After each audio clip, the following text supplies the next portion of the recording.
Aujourd'hui, nous allons aborder un autre peintre florentin formé dans l'atelier de Verrocchio, Sandro Botticelli. Sa peinture est principalement religieuse, même à 87%, le reste étant principalement des portraits. Il est allé à Rome pour participer à la décoration de la chapelle Sixtine, mais c'est surtout à Florence qu'il a vécu. Contrairement à son collègue Léonard de Vinci, il n'a pas mis dans sa peinture le réalisme de la Renaissance et le travail de la perspective. Il était plus soucieux de la précision du dessin et d'un art plus décoratif. Abordons aujourd'hui un de ses tableaux les plus connus, La naissance de Vénus. Ce tableau serait une commande de la famille Médicis et aurait pour modèle Simonetta Vespucci, maîtresse du frère de Laurent le Magnifique. Nous voyons Vénus sur un coquillage qui naît du souffle de Zéphyr à gauche et de la mer. Elle naît en même temps que les roses tout autour d'elle et est accueillie par Heure du printemps, fille de Zeus, qui l'accueille avec un manteau rouge couleur des dieux.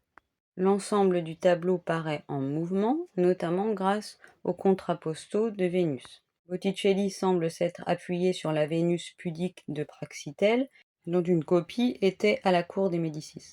Cette toile a une grande portée symbolique pour Botticelli, qui s'intéresse au néoplatonisme de la Renaissance.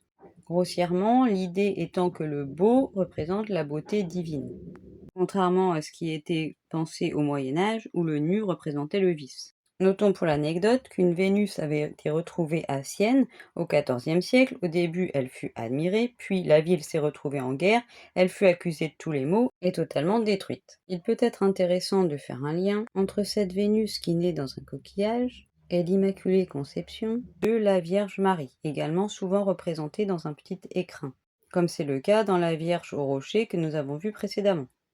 Cette œuvre a échappé au bûcher des vanités mis en place pendant la théocratie de Savonarole, de 1494 à 1498, potentiellement parce qu'elle était bien cachée, sachant que Botticelli a lui-même détruit plusieurs de ses œuvres.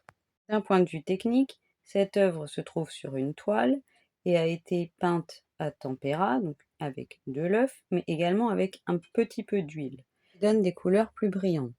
Si vous voulez admirer ce tableau, il se trouve actuellement à la Galerie des Offices à Florence.